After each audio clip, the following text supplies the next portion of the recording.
firman di dalam Al-Qur'an, A'udzubillahi minasyaitonirrajim. Wa min ayatihi khalqus samawati wal ard.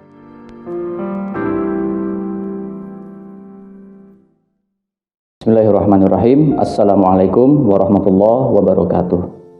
Alhamdulillahirabbil alamin, wassalatu wassalamu ala Rasulillah wa ala alihi wa ashabihi wa man walah, wala haula wala quwata illa billah.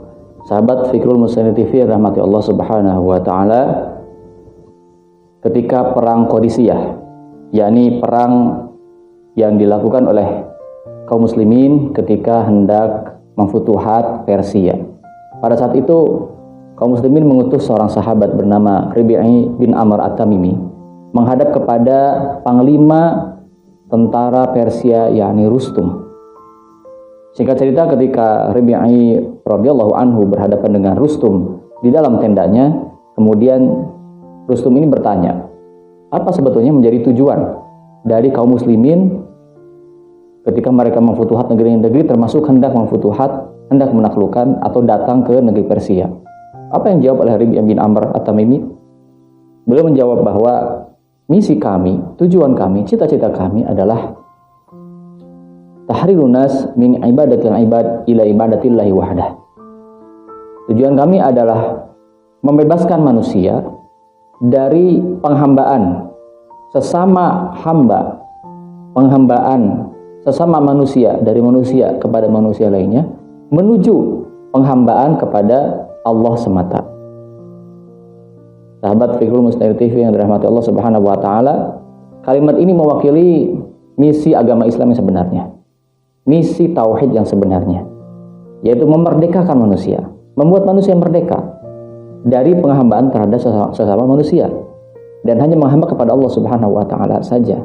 Dengan demikian, dalam Islam kemerdekaan itu memiliki definisi, yaitu penghambaan hanya kepada Allah saja.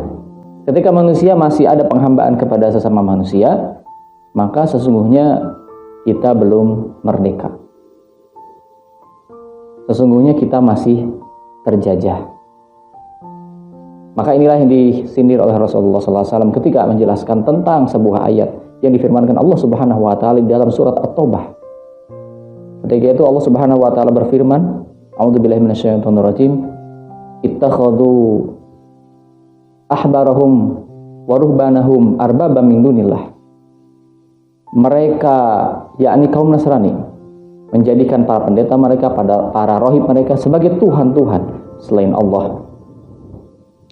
Pada saat itu seorang sahabat yang dulunya adalah Nasrani, yaitu Adi bin Hatim, bertanya kepada Rasulullah SAW, ya Rasul, apa maksudnya ayat ini? Sementara saya tahu bahwa kaum Nasrani itu tidak pernah menyembah, bersujud kepada para pendeta mereka. Rasulullah SAW menjawab, ya betul, memang mereka tidak bersujud, tidak menyembah kepada para pendeta mereka.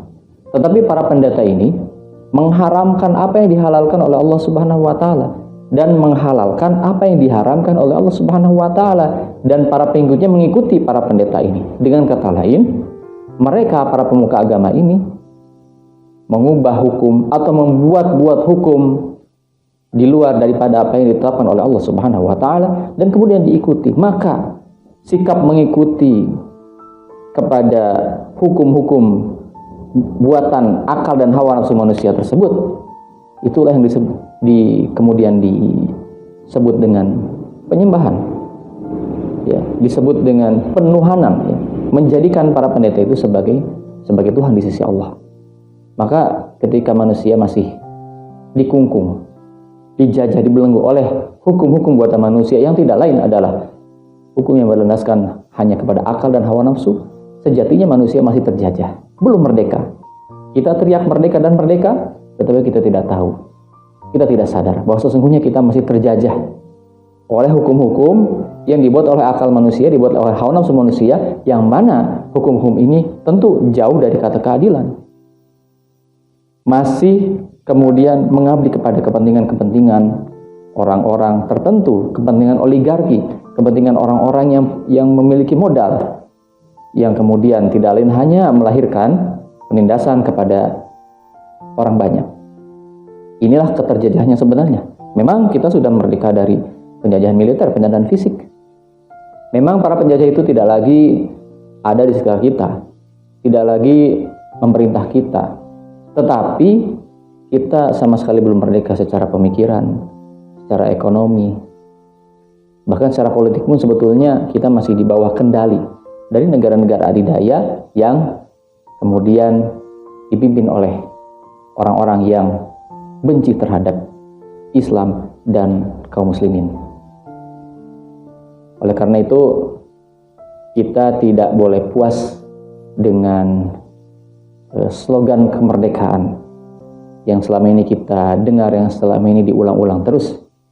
Tetapi hendaknya kita melanjutkan perjuangan kemerdekaan tersebut, mengisi kemerdekaan tersebut dengan memperjuangkan kemerdekaan yang sesungguhnya, yaitu merdeka dari pemikiran, dari hukum-hukum yang berlandaskan bukan daripada Al-Quran dan Sunnah. Dan kita berjuang agar kita semua termerdekakan, terbebas dari itu semua, sehingga kita hanya ikut kepada aturan yang bersumber dari Al-Quran dan As-Sunnah. Itulah kemerdekaan yang sesungguhnya. Selengkapnya baca ulasan tentang hijrah dan kemerdekaan di Bulletin Kafah edisi 155 yang linknya akan disantumkan di dalam deskripsi di bawah ini. Demikian, semoga bermanfaat. Wassalamualaikum warahmatullahi wabarakatuh.